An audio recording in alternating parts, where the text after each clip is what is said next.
মধ্যপ্রাচ্যে কি শেষ হতে চলেছে মার্কিন সামরিক ঘাঁটির দীর্ঘ আধিপত্য? যে ঘাঁটিগুলোকে একসময় যুক্তরাষ্ট্রের শক্তির প্রতীক মনে করা হতো, সেগুলোই এখন পরিণত হয়েছে বড় ধরনের নিরাপত্তা উদ্বেগের কারণ। আর এর পেছনে সবচেয়ে বড় কারণ হিসেবে উঠে আসছে ইরানের ক্ষেপণাস্ত্র ও ড্রোন সক্ষমতা।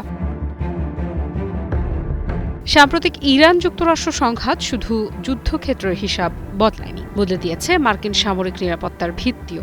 বহু বছর ধরে পারস্য উপসাগর জুড়ে গড়ে তোলা বিশাল মার্কিন ঘাঁটিগুলোর নিরাপত্তা নিয়ে এখন খোদ ওয়াশিংটনের ভেতরেই প্রশ্ন উঠছে।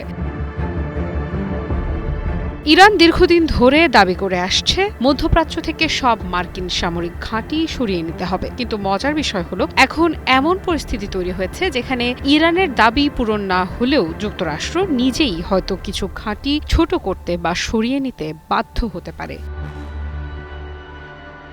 এই পরিবর্তনের একটি বড় উদাহরণ হল সৌদি আরবের লোহিত সাগর উপকূলে অবস্থিত LSA জেনকিন্স ঘাঁটি। কয়েক বছর আগে তৈরি হওয়া এই ঘাঁটিটির গুরুত্ব সাম্প্রতিক সংঘাতের সময় হঠাৎ করেই বেড়ে যায়, কারণ ইরানের মূল ভূখণ্ডের কাছাকাছি থাকা মার্কিন ঘাঁটিগুলো বারবার ড্রোন ও ক্ষেপণাস্ত্র হামলার ঝুঁকিতে পড়ছিল।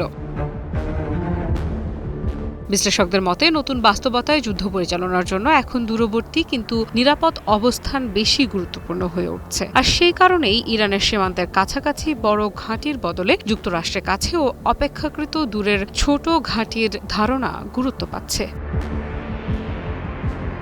সবচেয়ে বড় ধাক্কা এসেছে কুয়েতে। মধ্যপ্রাচ্যে মার্কিন সেনাদের অন্যতম প্রধান কেন্দ্র হিসেবে পরিচিত এই দেশটিতে প্রায় 14,000 মার্কিন সেনা অবস্থান করছে, কিন্তু সাম্প্রতিক সংঘাতে কুয়েতের গুরুত্বপূর্ণ সামরিক স্থাপনাগুলো হামলার মুখে পড়ে। মার্কিন বাহিনী দাবি করেছে তারা অধিকাংশ ক্ষেপণাস্ত্র প্রতিহত করতে সক্ষম হয়েছে, তবে স্যাটেলাইট চিত্রে ক্ষতিগ্রস্ত সামরিক অবকাঠামোর ছবি প্রকাশ পাওয়ার পর বিতর্ক আরও বেড়েছে। এতে নতুন করে প্রশ্ন উঠেছে, আধুনিক ক্ষেপণাস্ত্র যুদ্ধের যুগে বিশাল সামরিক ঘাঁটিগুলো আদৌ কতটা নিরাপদ?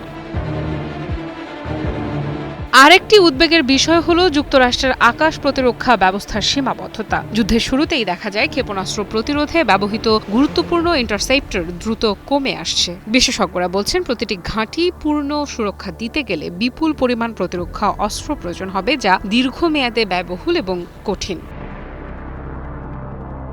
ফলে যুক্তরাষ্ট্রের কৌশল বদলাতে শুরু করেছে। বড় স্থায়ী ঘাঁটির পরিবর্তে এখন ছোট, ছড়িয়ে থাকা এবং দ্রুত স্থানান্তরযোগ্য ঘাঁটির ধারণা গুরুত্ব পাচ্ছে। এমন ঘাঁটি শত্রুর জন্য সহজ লক্ষ্যবস্তু হবে না এবং প্রয়োজন অনুযায়ী দ্রুত অভিযোজনও সম্ভব হবে।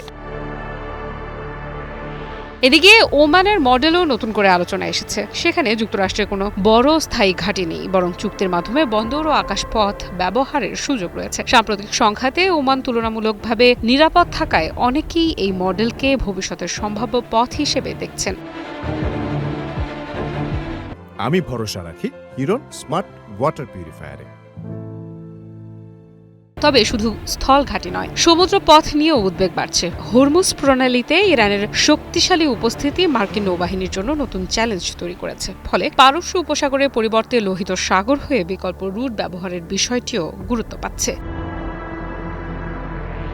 বিশেষজ্ঞদের মতে বর্তমান সংকট একটি বড় সত্য সামনে এনেছে। অতীতে বিশাল সামরিক ঘাঁটি শক্তির প্রতীক ছিল, কিন্তু আজকের ড্রোন ও ক্ষেপণাস্ত্র যুদ্ধের যুগে সেগুলো অনেক সময় দুর্বলতার কারণ হয়ে উঠতে পারে। তবে কি মধ্যপ্রাচ্যে সত্যিই শেষ হতে চলেছে মার্কিন মেগা বেস যুগ? যুক্তরাষ্ট্র কি ধীরে ধীরে অঞ্চলটিতে সামরিক উপস্থিতি হারাতে যাচ্ছে?